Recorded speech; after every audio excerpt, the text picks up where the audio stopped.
അതേസമയം ലൈംഗിക ആരോപണ വിവാദങ്ങൾക്ക് പിന്നാലെ വ്യാജ തിരിച്ചറിയൽ കാർഡ് കേസിൽ രാഹുൽ മാങ്കൂട്ടത്തിന് വീണ്ടും കുരുക്കം.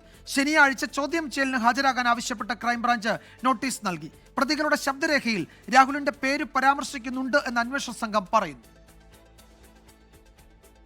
യൂത്ത് കോൺഗ്രസ് പ്രസിഡന്റായത് മുതൽ രാഹുലിന് തലവേദനയായിരുന്ന വ്യാജ തിരിച്ചറിയൽ കാർഡ് കേസ് വീണ്ടും തലപൊക്കുകയാണ്.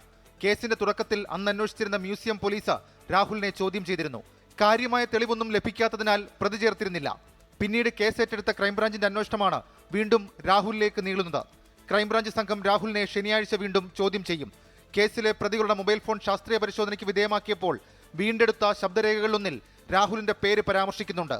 വ്യാജ തിരിച്ചറിയൽ കാർഡ് ഉണ്ടാക്കുന്നതിനെക്കുറിച്ചുള്ള സംഭാഷണത്തിനിടയിലാണ് മൂന്നാം പ്രതിയായ അഭിനന്ദ് വിക്രം രാഹുലിന്റെ പേര് പറയുന്നത്. ഇത് കേന്ദ്രീകരിച്ചുള്ള ചോദ്യം ചെയ്യലിനാണ് വിളിച്ചിരിക്കുന്നത്. ചോദ്യം ചെയ്യലിന് ശേഷം തെളിവ് ലഭിച്ചാൽ മാത്രം പ്രതി ചേർക്കും. രാഹുൽ മാങ്കൂട്ടത്തിൽ MLA സ്ഥാനം രാജിവെക്കേണ്ടതില്ലെന്ന് ചാണ്ടി ഉമ്മൻ. എന്ത് നടപടി FIR ഉള്ള കേസുള്ള പാർട്ടിയുടെ MLAക്കെതിരെ എടുത്തിട്ടുണ്ട്?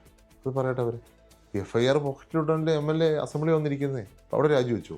ഇപ്പോൾ സസ്പെൻഷൻ എന്ന് പറഞ്ഞാൽ ചെറിയ കാര്യമല്ല. ഞങ്ങളുടെ കൂട്ടത്തിൽ നിന്ന് മാറിയിരിക്കേണ്ട അവസ്ഥയാണ്. ഈ പാർട്ടിയുടെ സമരതനായ വ്യക്തിയാണ്. അപ്പം അദ്ദേഹം മാറിയിരിക്കുമ്പോൾ തന്നെ വലിയ ഒരു സാഹചര്യമാണ്. അവിടെ പാർട്ടി അത്ര വലിയ നിലപാടെടുത്തു. കോൺഗ്രസിന്റെ പ്രാഥമികാംഗത്വത്തിൽ നിന്ന് സസ്പെൻഡ് ചെയ്തതോടെ CPM-ഉം രാജി ആവശ്യത്തിൽ നിന്ന് പിന്നോട്ട് പോയി. ചില പ്രതികരണങ്ങളും സമരങ്ങളും ഉണ്ടെങ്കിലും തീരുമാനം കോൺഗ്രസിന്റെ ധാർമ്മികതയ്ക്ക് വിടുന്നു.